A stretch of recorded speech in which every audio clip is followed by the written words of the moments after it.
Hey everyone, today we're going to learn a skill, or I'm going to teach you a skill on how to assess the metagame without using any results, right? This is in the context of set 5, right? New meta, new sets came out. There's no major tournaments so far, except maybe one, but we'll get to that later. But there is a big tournament coming up very, very soon, right? Maybe this weekend even. And you need to figure out what decks to bring, or what decks to expect, or what decks, might be might other people be bringing, right? So there's that. That's actually what's happening. There is a WGB Tokyo coming up, and that's going to be insane. There's going to be so many players, a new set. We don't know what's going to be good. So that's the context, and this is how you kind of apply these skills to other times and other games, other TCGs, or just in the future. Maybe there's a BCSL pop up. Our sets are going to be different from Japan as well, because we're going to be missing some sets, or our set order is going to be different. So you can use this skill and kind of learn from that. Okay? So on my screen here is the infamous Miltai tier list. Now, if you don't know who Miltai is, he is a player and he runs the Ultimate CS tournaments. But regardless of that, this is a tier list that can kind of explain his thoughts on what set 5 could be.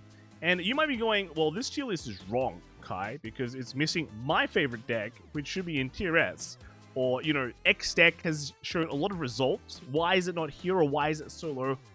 That's beside the point. Let's kind of take a look at what this tier list means, and what it how it explains to you the thoughts of the creator, and maybe a lot of other players too, right? So first off, let's kind of look at here and go, let's not worry about B and Law for now. Let's look at the top portion of this tier list. We see that there's a Varga in S, there's a Razal in S, and there's a Love in S, right? Very easy. And then in A, we have Odium, we have Blengdemeyer, and then we have Night Rose, right? So why are these decks here? What do they have in common? So let's kind of step back for a second and look at what set 5 brought to the metagame compared to like before, right? So first off, the new big additions that we can see are the new Varga form, which is Rasetsu. Then we have the new Raziel form, which is Vida. And then we also have a new Levidras form, which is Impure. And now Impure is like down here for some reason, but why is Vida and Dragres, well, not Dragres, Rasetsu here, right? That's kind of weird. Well, first thing you can kind of remember is that Rasetsu's new form gives it a big board wipe effect, right? And that's really significant. But like before, Varga could only retire front rows with some loops and hoops that you can jump to retire some of the back row cards. But the new Varga form is just straight up unconditional board wipe. Pretty much. It just wipes the front and then wipes the back. Yeah? And then when you think about that effect only comes online turn 4 and onwards. And how does that impact the meta? Well, a Varga that can kind of restand and wipe the board is a huge clock on the current metagame. It basically says that every turn from turn 4 and onwards, if you're still in the game, you have a higher chance of dying, right? How do we counter that? How do we actually counter that? Well, the one thing you can do is, can you just win on turn 4, right? If Varga is popping off on turn 4 and doing its skill, and then starting to wipe your entire board every time after turn 4, how about I just win on turn 4? In fact, how about I just go quicker and see if I can win before turn 4, right? And that's where a lot of these decks now come into play. So first off, Vida or Raziel, its new form enables it to pop off on turn 3 immediately, right? It can do 5 attacks immediately on turn 3.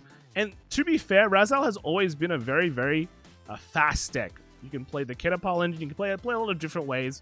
But the key thing is, it's a fast deck. You can attack immediately as soon as you can, and you can deal devastating damage before turn 4. And when I say like win on turn 4, I mean deal such a devastating blow that maybe your opponent doesn't lose then, but they've pretty much lost, kind of thing. So you don't have to outright win, but if you deal so much damage that their return hit is so weak, then that counts as good enough. So Raziel can kind of do that because, again, it attacks fast, attacks the moment it comes out of the gate, and now because of the new form, it can do a straight up 5 attack play without much effort, right? You just have to have another Raziel in your hand. You've played Vida in your right deck, and you've kind of solved that, right? And if you push enough, if you push a Rasetsu or Vaga enough early on, they're going to have to drop important pieces. Their turns aren't going to be great. Remember, their clock is turn 4, and if you do enough damage before turn 4,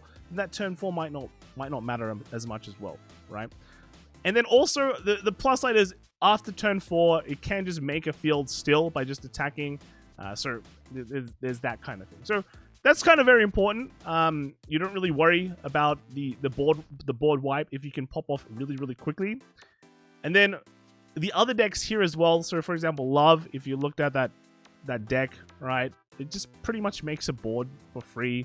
It compresses the deck for free, pretty much. It can you can just kind of rush out the gate.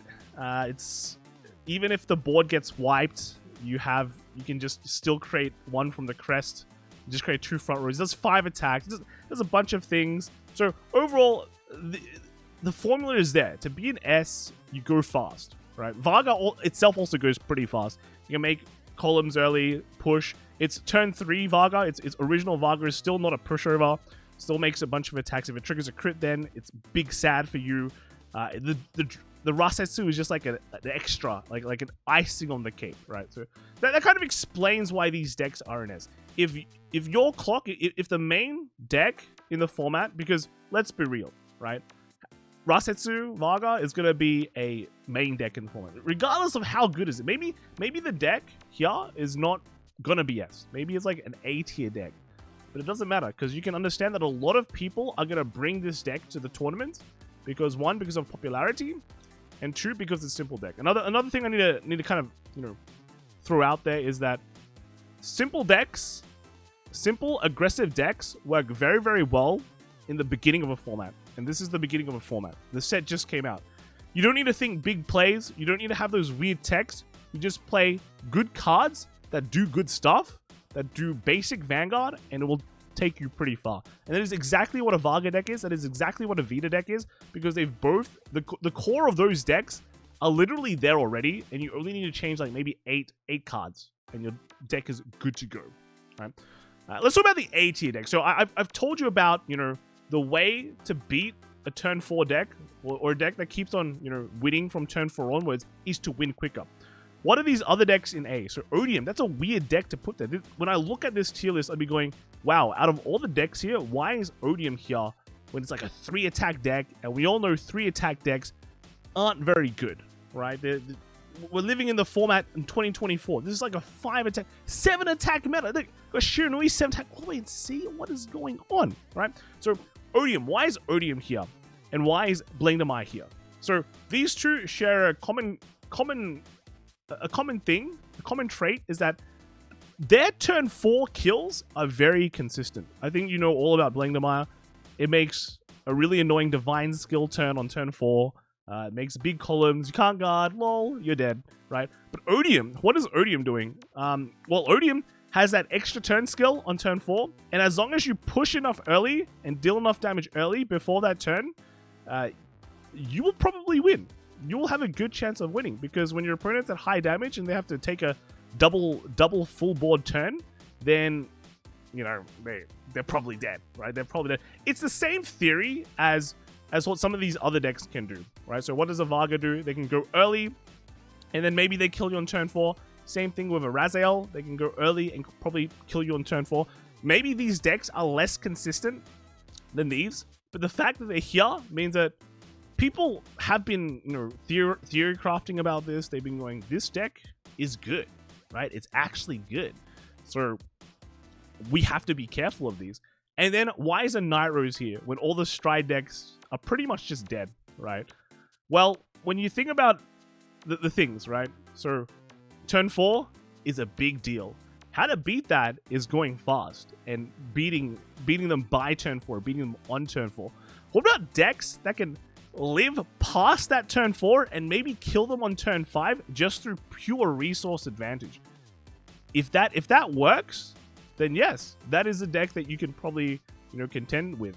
And if we look at Nitros, Nitros has a pretty decent early game where it can keep on drawing cards while being relatively aggressive for a Stride deck. You'll notice that a lot of the Stride decks are lower because their scaling doesn't really come into play when the format is this fast. with Nitros, you can build a board, build a field, build a hand, maybe live past those big Varga turns or the big, you know, rush turns, and then still establish a pretty dangerous killing blow turn on turn 5, right? On your turn 5. So overall, that's a very, very high level view of what to expect or like how to evaluate a current metagame, right? What is the blocks at the moment? What is the main deck? How do you beat that deck? Or can you survive past that deck? Because Vanguard is literally all about turns, right? What is the winning turn? Can I beat it? Can I live past it? Can I just grind? Can I play the lamest game of all time? How good are the plays as well, right? Why is, like, for example, why is Levidras lower here? Why did the person who made the tier list put Levidras so low, or people or all these decks in tier B when you think it could be high? Well, one of the things could be that, you know, the format is new, right? The format is new. Levidras might need time to figure out the correct text you need to put in the deck in order for it to maximize, to make it better, or just by pure things, it has maybe a bad matchup against something here, right? And a lot of people are going to bring it. Yeah, but that's just kind of the theory crafting you have to do. But I think the most important part when you look at something like this, you go, okay, everything near the top, right? These are the decks that they've really confirmed to be good. Everything lower, you can probably figure out by yourself. Maybe you have the secret sauce that they don't know, that you maybe tested, maybe, like, for example, Kyorka, for example, or like Welstra, OG Welstra. Maybe you have the sauce for it. You've been testing, and you know, someone posts a tier list like this and go, these are the best decks, and but you've been testing, hey, my deck here, or that doesn't even exist on the tier list, has been beating these decks consistently, and I know the people I've been playing against aren't dumb, right? They're actually really good plays. Maybe then, you know, you've got the sauce. You've got the sauce that's like gonna win in the first round. So that's the things. That's the small things you have to consider, right? Tier lists aren't always about results-based tier lists. I find results-based tier lists pretty jank to be fair, right? Because I can easily do a results-based tier list in my head. I'm just going to like VG Paradox and going, whoa, all these decks are doing well. That's probably a really good deck. But when I see something like this, I go, okay, this is what the players' thoughts are thinking. This is what the players are thinking. This is their thoughts on the current metagame. How can I use that for my advantage, right? So that's kind of just my quick. Is it a quick explanation on like tier list meta, or like how to assess a meta when you have nothing? If I was to go into WGP Tokyo, right, I'd be going, oh, hey, you know, and I want to bring the 3 best decks. I'd be going, you know, Varga, pretty darn good, right? You know, Raziel also feels pretty good, and then I'd probably pick something from here, something from the top other 4 decks here. Maybe something a bit lower, right? If I've really figured out the format.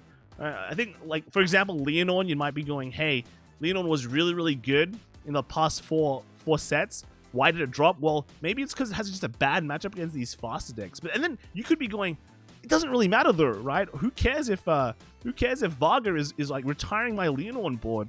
I can just build a new board, or I could just go faster and not care. So a lot of things to really figure out. Of course, Japan has some diversity cut stuff. That's, yeah. But if we want to evaluate the best decks in the meta at the beginning of the tournament season, or the beginning of the meta, then this is probably what you do. Now, there has been one tournament that's in set 5 that's kind of happened just over the weekend, and it is the Niigata Grand Prix. And if we look at the tournament here, this is basically the results. So if you can't read Japanese, the winner was playing Varga. All right, so Rasetsu already like doing very well. Second place was a Liel Odium, right? A Liel Odium. So Odium's already showing results, and then the third was a Leonorn. And I think we can see the deck. This is the winner player, right? Called Mark. And they're playing a Rasetsu. He was running a pretty weird Rasetsu list, I'm not gonna lie. So we got the Rasetsu here. But then a lot of just anti G-Guard. Like, so this is a Blitz Order, gets 10k, you have 4 more damage. Also gives 10k, you have 4 less cards in hand, and then gives plus 15k if your opponent has a G-Zone. So pretty crazy there. And then running this grade 1 as well. This is an anti-G-Zone card too. So there's like a lot of G-Zone hate. That's just something to notice when looking at this. Also not running a full Boulder Axe Dragon, right? It's only 3, yeah. So pretty strange. But when you look at the reason why I didn't look too much deeper into this is because I think you had to qualify for this tournament via store, so the winners get to be entered into the top 16, and then there was like 5 slots that was given to like a last chance qualifier, and then it was just single elimination. So there's like a lot of information that we don't know, a bit of a different tournament structure, right? But it is a result, right? It is a result. So already we're seeing some movement with Varga and Leo. So yeah, that's kind of how I want to talk about. I think Tokyo will be really, really enlightening on what the meta will be like, but at the same time, I feel like we're going to see a lot of the same thing because it's going to be teams. And I do think, like, even though, like, these are the best decks, just naturally the best decks, I think, like, just off the top of my head, just through, like, random analysis, these are the best decks. The rest of these decks, anything up to C, I still think is, like, relative, but even D, like, it's teams in Tokyo, it's relatively playable. You're gonna, if you want to pick your team of 3, you pick 2 decks from here, I feel like, and then the 3rd deck will always be something like somewhere here, right? But remember, good decks in the beginning of a metagame, always strong, simple, just like brute force, right? If you want to look at something like in a Magic the Gathering context, aggro decks, very strong at the beginning of the meta, but then control decks become better later on because they know what to control. That's just it. So yeah, that's pretty much my thoughts on how to assess a meta. I don't know, it was kind of a bit random, but let me know what you guys think in the comments below, and I'll see you next time. All right, bye.